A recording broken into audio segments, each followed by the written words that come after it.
Assalamu alaikum wa rahmatullahi wa barakatuh, my dear Islam. I apologize for the technicals and I'm on the road. Inshallah, we will do our best to keep it on this time. Welcome to another episode for the Art of Parenting. Your host again is Brother Allah. It's an honor for me to be with you and thank you for sharing your time with us. May Allah subhanahu wa ta'ala make us among those who listen to speech and follow the best of it. Ameen. So today we're going to talk about the terrible twos after we talked about the art of parenting when it comes to your own parents. So remember, we just a quickly reminder that your children are reading the book that you have written for your own with your own parents. So if you are good to your parents, your children will be good to you and vice versa. May Allah subhanahu wa ta'ala make us good to our parents and that will help us to get our children to be good to us. So today we're going to talk about the terrible twos. It's a lot, and I know sometimes I actually deal with the terrible twos when it comes to parenting. Not only that, but marriage. I tell the parents all the time, if you hand on the baton and your children are going to get married now, the first 2 years of their marriage life is the actual terrible twos. If you pass that test, you're good to go. I'm not saying it's a blanket, but indeed it's an indication. It's just been my experience in the past 30 years in the field, and that's usually what it is when it comes to differences. But the terrible twos today, we're going to be talking about your children. So understanding that your children actually are animals. Well, we're going to take this a little bit, not literally, but out of context, meaning they actually need to be rewarded or disciplined. Understand that your children are looking at you to lead by example. So if you have someone that goes through the terrible twos, you have to have certain rules and regulations in order for you to be able to handle it. First of all, make sure that you understand you have to lead by example. And we mentioned this so many times because your children literally are observing you and they mimic you whether you like it or not. The first thing you will notice that even if you pray, they will go Allahu Akbar without even knowing what they're doing, or they just lie on your back or whatever it may be. You're doing certain things that they will mimic you. So please make sure that you understand that you're leading by example in everything in aspects because they are watching you. So the first thing is you have to be in control. Why? Because you're the adult in this relationship. So please make sure that when you are doing this, you're having an issue with your terrible twos. Make sure that if it is the case, you have to mean what you say and say what you mean. That means you have to walk the talk because your children will push the boundaries. They will see how much they can actually get out of you, whether you bend or not. So you have to make sure that you are leading by example, making consistency. So you're exactly what you're doing. They know now the consequences. And you make sure you also have to have this bad cop, good cop relationship between you and your spouse. That means if you're the bad cop all the time, that's bad news. Your children will learn to resent you because now they can take the negative of the relationship between you and them is to be the norm. And then as soon as they see you, I say, oh, here's a bad cop. Bad news. Run, hide, or go for cover. So you have to make sure that you deal with your spouse, that I'll be the bad cop this time, you'll be the bad cop this time, and you have to work it together, be on the same page. Now, if you do have an example that somebody does anything outside, first thing you want to do is remove from the public eye. You understand the rules and regulations here. It's not like back home, whatever back home is, but you both know that what I'm talking about.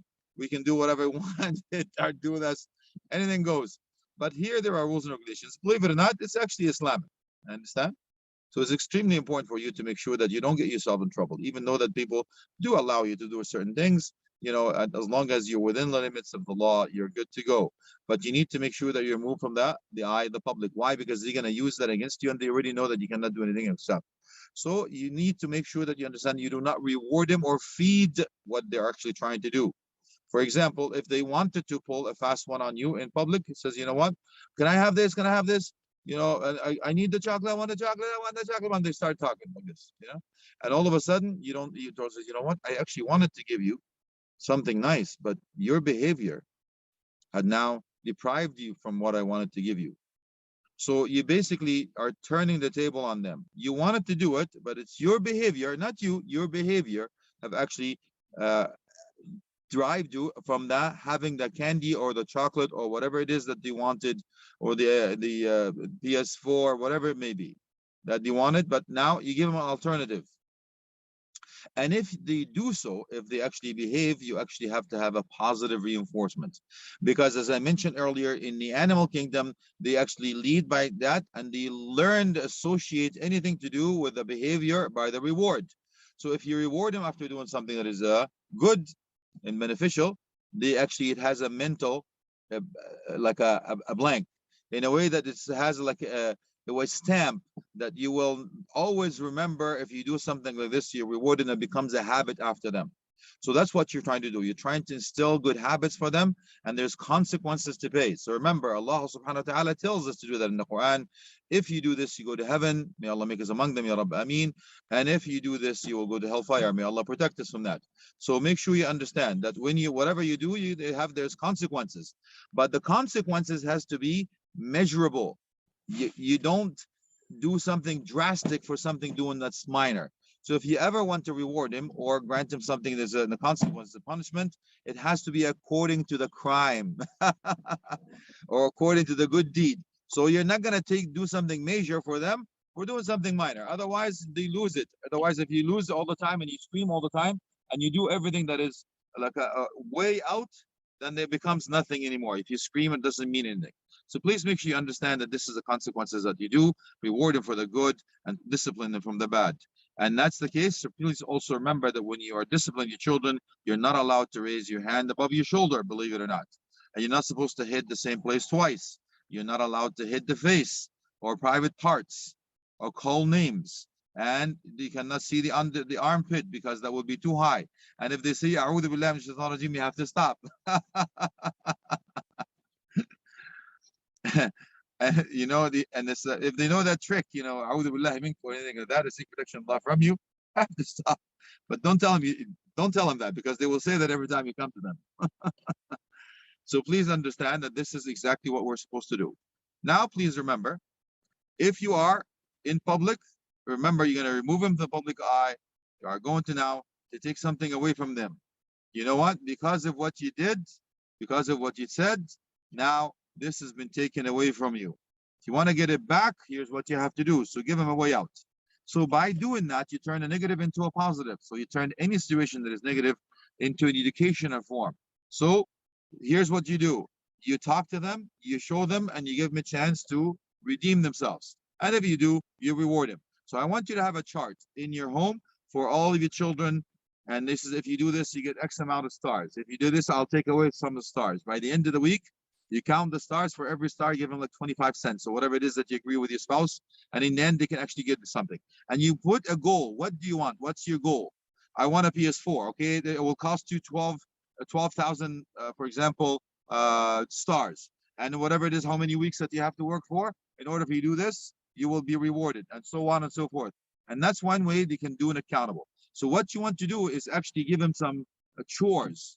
Give them some, let's say if you mow the lawn, if you do whatever it is, anything that you do. But now we're talking at Tuesday. You can't mow the lawn at Tuesday.